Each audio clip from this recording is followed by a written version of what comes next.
If you were to do the exact same training regimen as somebody like Kobe Bryant, the exact things that he did, would you then become Kobe Bryant? Would you have the successful NBA career, one of the best scorers of all time, NBA Hall of Famer, legend? Is that all that it would take? You do the same things he does and you get the exact same results. The answer to that is no, because I know for a fact that when I was growing up, I trained harder than a lot of people that I know. You can probably relate to this. You probably have outworked people around you. And that leads to one of the biggest fallacies when it comes to basketball training. It's a trap that players fall into every single day. And it's thinking that doing equals being. If I do more of the right things, then I'm going to become the player that I want to be, but it doesn't work that way. Point being, I hear from players all the time and they say, Kobe says that you should work out for 6 hours a day or that you got to shoot 1,000 shots a day. And I've been doing that and I feel like I'm not getting better. And it's because you can look at Kobe and all the things that he did.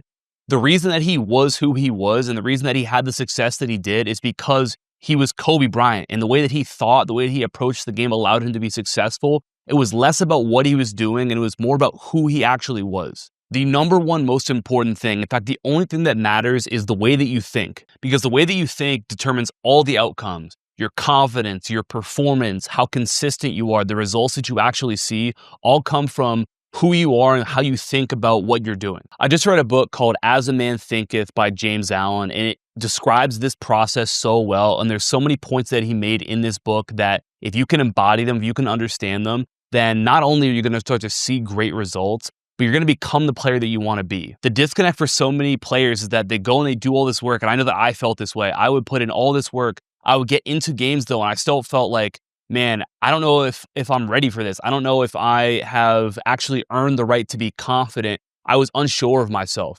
And the problem is, if you feel any sort of lack of confidence, then you're not going to be prepared. You're not going to get the results that you want, even if you are doing all of the right things. If you truly want to become a great player, then you need to get to a point where you walk onto the court knowing that you're going to perform, knowing you're going to do great things. There's absolutely zero doubt in your mind that you're the person who's worthy of that success. The first thing you need to understand is that you are what you think. A man is literally what he thinks, his character being the sum of all of his thoughts. So if you struggle with hesitation, if you second guess yourself, if you go out on the court, you're not sure of what to do, you're not sure that you're actually prepared, all of that starts with the way that you think and how you process things. It's completely rooted in your thoughts, and it's not necessarily because you lack skill.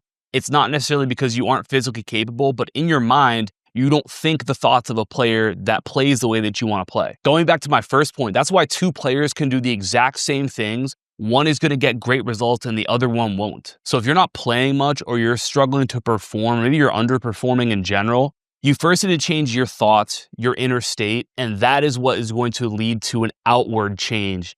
You being more consistent, you performing to the level that you want to play to, you going out and being confident. Now, the best way to start doing this is to actually take note of the negative thoughts that consistently come up for you. So after every workout, every practice, every game, write down one negative thought that you had. One thought that said, I'm not good enough to do this. I'm not prepared for this. And first become aware of these things that are actually holding you back.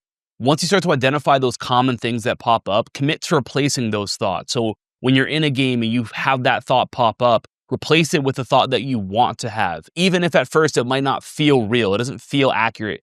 You changing that thought from, man, I'm really nervous and I don't know if I can do this. Changing that to, I'm prepared, I'm confident, and I put the work in so that I know that I can make the most happen here. Eventually, when you replace those thoughts enough, how you think manifests itself in how you actually play and who you actually are on the court. Like I said, how you think is who you are, and who you are is how you're going to perform on the court. And there's no way to fake it. There's no way to avoid it. You might get lucky a time or two, but eventually you're going to be exposed. So first commit to identifying those limiting beliefs that you have, those negative thoughts that you have, and then replace them with the positive ones, because eventually those thoughts are going to become who you are.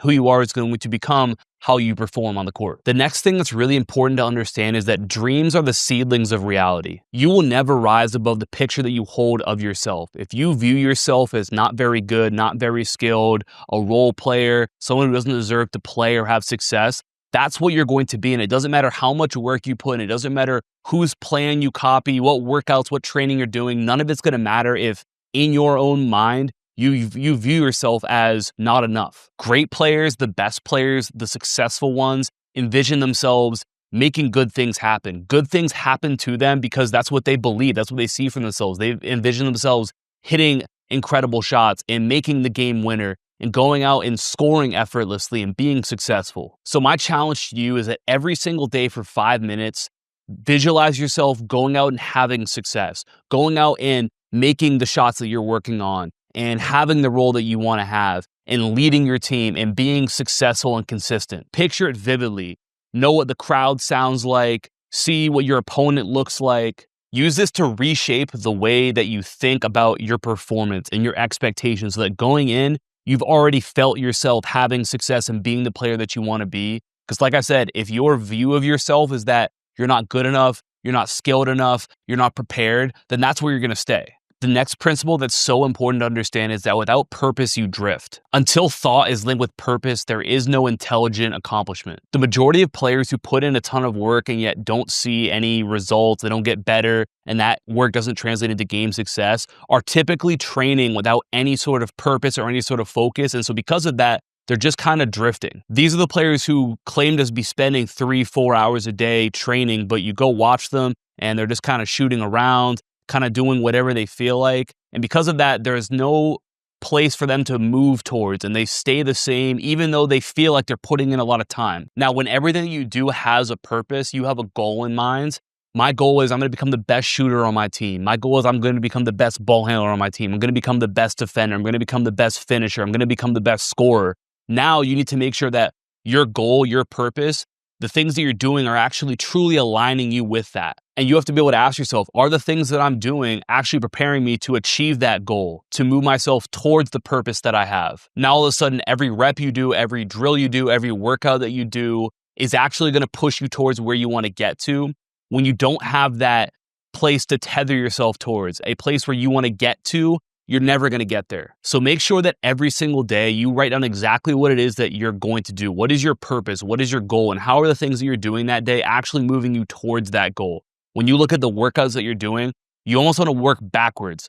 If your goal is to become the best three-point shooter on your team, is the way that you're training preparing you for that? Are you working on your form? Are you working on shooting shots at game speed? Are you putting yourself in positions when you're playing pickup, or you're playing one-on-one, or you're playing two-on-two to actually work on making the type of shots you're going to need to be able to make to have that success that you want to have in games? Start with your purpose, start with your goal, and then let everything kind of bounce off of that. At the end of the day, the most important thing to understand is that your results do not just come from what you do, they come from how you think. Your thoughts create your decisions create your habits, and your habits create who you are, and who you are is going to create the results that you see, whether good or bad. Now, you don't have direct control over the outcome or the results, but you do have direct control over the way that you think. And like I just mentioned, the way that you think leads to all the other stuff, which eventually is going to determine whether you have great success or you underachieve. Now, most players don't really care about stuff like this because all they're focused on is, okay, well, what drill should I do? What workout should I do? And that's why they stay stuck in the same spot, because the thoughts aren't changing. They think that doing more is going to make them more, and it doesn't work that way. So commit to focusing on these 3 areas: changing the way that you think, making sure that you have purpose behind everything that you do, and changing the way that you see yourself, the dreams that you have, and the way that you anticipate and you expect to be successful. And that will lead to all of the amazing things that you want actually happening for you. And if you want a proven way to start training your mind and training your thoughts the right way, I created a free 28-day Basketball IQ email course, top link down below. We've seen some incredible results already, and I'm hearing more and more almost every single day from players who are going through this and completely changing the way that they think, the way they see the game. And because of that, like I said, when you change the way that you think, it changes the results. And we've seen it already with players like Matthias and players like Sven, who have had their entire game shift simply because of changing the way that they think. This is completely free. Highly recommend you check it out. Top link down below. If you got something out of this, let me know down in the comments below. I appreciate you for watching. Talk soon. Peace.